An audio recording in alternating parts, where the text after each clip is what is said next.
Hey there, cats and kitties. I am the Blues Man, Johnny Blues, and with this video, we'll be discussing my thoughts on episode 4 of the anime series DanMachi Gaiden Sword Oratoria, and there be a murderer about. Holy hell. Epic episode, I gotta say. From right at the outset, do we have this fierce woman killing this dude over an item he seemingly was hired to go into the dungeon to find. I think he said level 50 or something like that. And we don't know what in the hell this item is. They keep showing the lamp, the bedside lamp, as he's trying to get and make the moves on this lady and everything, get with her. And she's, of course, stringing him along, trying to figure out what exactly is in his possession, if he has anything at all. And once she finds out he does, she murders him. But they keep showing that bedside lamp, and I'm like, is the lamp, is the crystal, is that the item? You know, it's right there. Surely she would know that if she was looking for it and everything like that. Of course, no, that is not what he apparently went into the dungeon to get. But she apparently crushes his ever-loving skull. And, of course, this coincides with a small band of Loki Familia going into the dungeon just to sort of, you know, level up and, you know, wreak havoc amongst all the monsters and everything. Tiona, the boss guy, and of course, Eyes and Lafia and everything like that. So they've, for all intents and purposes, left behind Bete back at the Loki Familia sort of guild or whatever.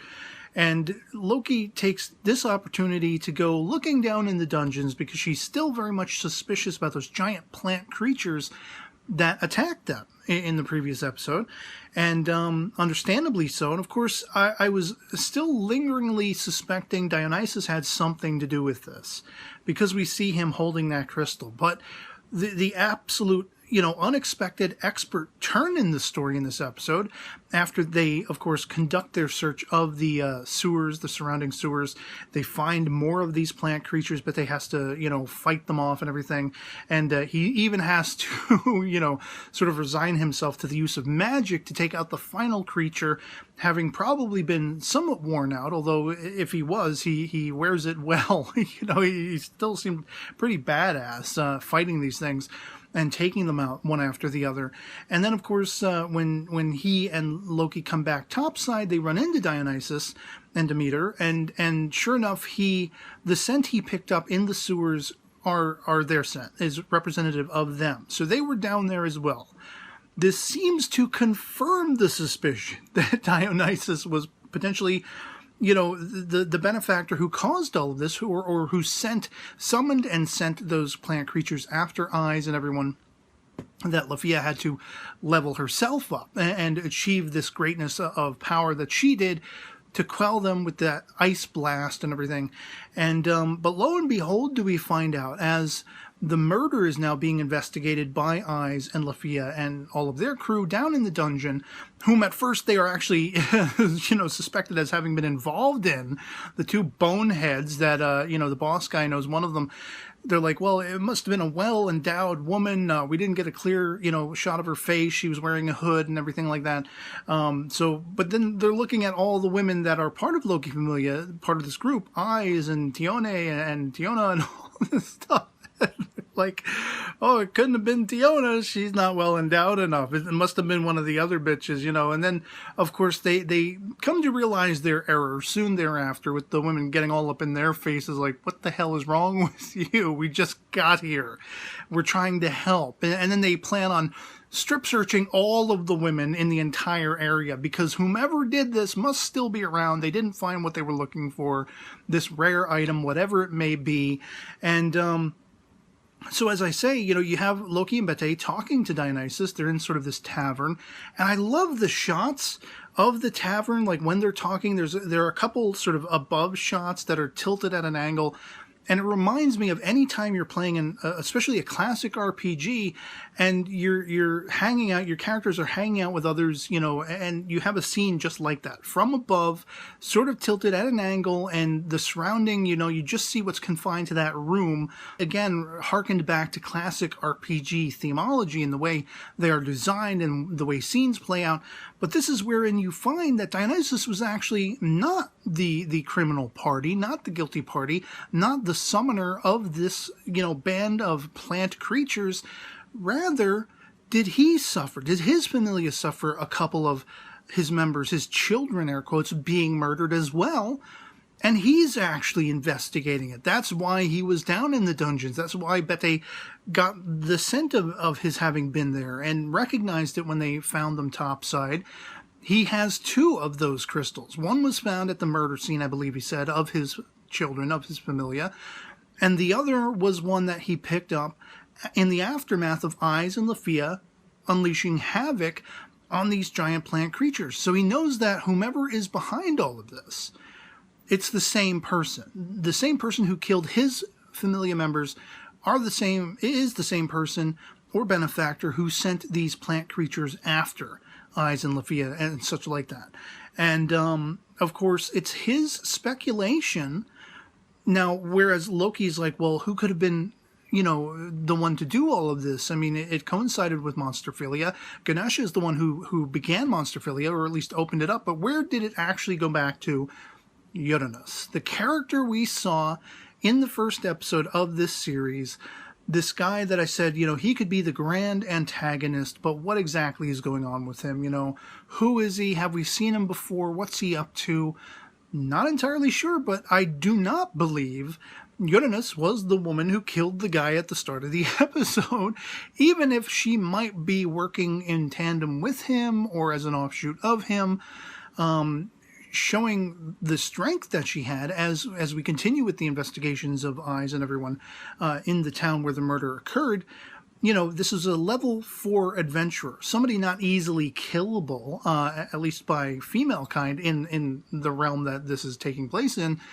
And so it must have been one hell of a fierce warrior woman or something along those lines, or perchance a god, who has gone rogue or something like that, was my first assumption. Of course, we really get no headway on who this was exactly that conducted this murder, what the item was she was looking for. We do eventually find out, but I began to speculate for my own part, well, if she's not potentially a god run amok, what if she is the kin of a god? What if it's like Uranus's daughter or something like that? And, or his fiercest champion, whatever that might be, part of his familia or not, or I have no idea. But that is kind of the vibe I'm getting. It has to be someone uber strong and stronger than most typical adventurers. And this would lead me to suspect maybe she's not an adventurer at all. We don't necessarily know for sure that whomever this woman is, she is the summoner of these plant creatures. It looks like we have a little bit of a misdirection toward the end of the episode because, of course, Eyes and Lafia, they see this cat girl trying to sneak away when the order is passed down. Hey, we have to strip search all the women in the area. We have to see that they're not hiding anything and such like that, trying to find this murderer. And so Eyes and Lafia follow after this cat girl. It turns out she is just running away because she's scared for her own life. She had been approached by someone to hold on to an item that was probably the belonging of the cat who was murdered at the start of the episode. Now, who is this guy? Is this Uranus? Is this just like a bounty hunter? Is it an adventurer who might be up to some ill-gotten gains? I don't exactly know. We see a flashback of his approaching this cat girl, Lilune, in sort of a tavern and hiring her, which she reluctantly decides to go along with, to basically hold on to this item, again, whatever it may be, at that point we don't know yet, and I guess he'll come looking for it later or something like that. I don't exactly know. They kind of throw you for a loop there a little bit because here's this guy, he has the item in his possession. How did he come across it? If it belonged to the cat who was murdered, how did he get it? That kind of thing. Unless maybe this person is a shapeshifter and this really is the woman. She can take on many forms and everything. She was a woman at the start of the episode and killed him and turned into this guy. I have no idea. But that would kind of not make sense if the woman who killed the guy was looking for the item, if she was also the guy who had the item. That, it doesn't make sense. But as we see, when Eyes and Lafia are talking to Lilune, and understanding all of this, that she was hired to hold on to this item, they're going to take possession of it because they are kind of conducting the investigation anyway, trying to help that along and everything like that. And maybe this will answer to what motivated the murder in the first place, if they can get a look at what this item was. Eyes unravels. You can see that it's spherical. It's in the shape of a ball, and it's bandaged up. And she's like, can we look at it? Lulune's like, well, not supposed to, but go ahead. She unravels the bandaging that is wrapped around this spherical item. And I just was like gobsmacked. This thing looks like it's potentially some kind of egg, maybe, or housing of a creature that may or may not be an infant version of whatever it is. I have no idea what exactly it is. But as Eyes is looking at it, she suddenly takes on the demeanor of abject horror. And it seems almost beyond her control, like it's deep born inside her. Maybe she's been brainwashed. Maybe she's suffered some sort of manipulation internally that she has all but forgotten up until seeing this thing. And then unconsciously, it all comes to the fore again. She is repulsed. She is horrified. This little creature within this, spherical, crystalline, whatever it is, whether it's an egg or whatever, it opens its eyes and looks at her and seems to look almost judging her. Does it recognize her? I don't know. Does it have some sort of telepathic ability where it's screaming out into her mind, which is causing her to retract and feel sickly and horrified and just scared out of her ever-loving mind? I mean, this is potentially the most vulnerable we've ever seen Eyes in reaction to whatever this creature is. And again, it seemed like it was something beyond her control, whether something deep-born, brainwashed internally inside her brain, reacting to this unconsciously, on a subconscious level perchance, or this thing has the ability to manipulate one's mind and was forcing that into her and making her feel completely undone and sickly and shocked and terrorized in the moment. I don't know which of those two it could be. I don't know what this creature is. I don't know what its significance is. But whatever that all amounts to, this was apparently the item that the woman killed the guy over. She was looking for at the start of the episode. And so we see this cat all of a sudden crop up again. That was the one in the flashback who approached Lulune, the cat girl, to hold on to this item for whatever reason. And he's now got bandages over one side of his face, kind of concealing, fully what he looks like. And he pulls out this sort of whistle or whatever it is, and he blows into it. And this is going on as the investigation is being conducted between Eyes, Lafia, and Lulune, after they just revealed what this spherical thing was, what it was containing. And when he blows into it, there's this otherworldly tone that emanates all throughout the area. It permeates it so that hordes of these giant plant creatures suddenly come out of the woodwork. And the entire sort of respite area deep down in this dungeon is then overcome by them. Just on the outskirts, but it's like, is the entire Loki Familia going to be able to go up against these things again? I mean, they pretty much wore Eyes out in the previous episode. Even Lafia, she was finally, sort of provoked to breaking beyond that magic sort of hurdle that was set before her that she had as yet not been able to accomplish. She finally did that. She finally accomplished the summoning of that sort of, infinite re-summoning of the magic capability that she has, the Thousand Elf ability. So, like, it just leaves me to wonder, because she was worn out by the end. Are they all going to have to come together? Are all of the adventurers and warriors within this town going to have to come together to quell the oncoming onslaught, this attack of all these plant creatures? Will they be able to? Presumably so, but it's just like, holy hell, talk about a cliffhanger. We find out Dionysus was not, in fact, the guilty party, the dirty benefactor. He was investigating, much as Loki was. And for Loki, who is usually so self-possessed and kind of, self-oriented and very selfish and all that kind of stuff, perverted and whatever like that, it kind of spoke to me. It's a little bit going against her nature. Something really must have ruffled her feathers for her to take Bettei, and they go down into the sewers to investigate this. That tells you something is really off-putting about this entire scenario. So their investigative proceedings coincide with Dionysus's. We find out that there is a killer on the loose. Somebody has been murdering people, or perhaps a group or several people have been murdering people. But for what purpose? And it seems to root back to Uranus, who started the Monsterphilia, which this all coincided with.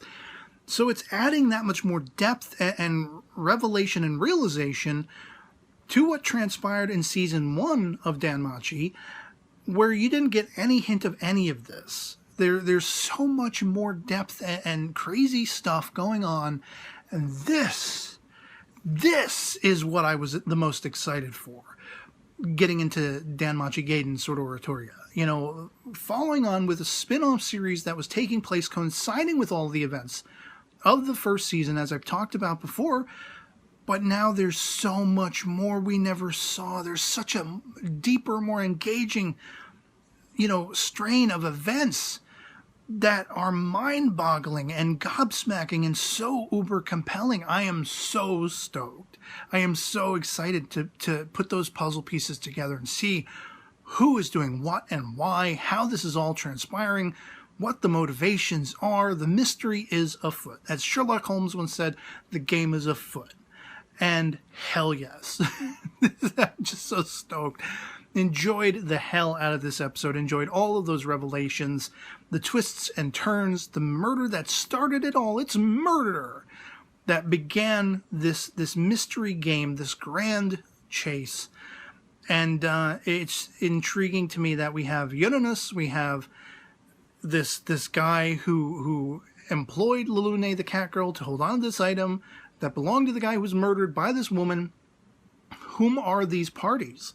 Are they working together? Are they antithetical to each other? Moving of their own accord and just clashing, from point A to point B all along the course of this? I don't know. Are they working for Uranus? Are they working apart from him? So many questions, and it's so intriguing to see, again, as I say, someone like Loki leading the charge of an investigative proceeding to understand what is going on, because something is not right about this, and again, running into Dionysus and the idea of here are these gods.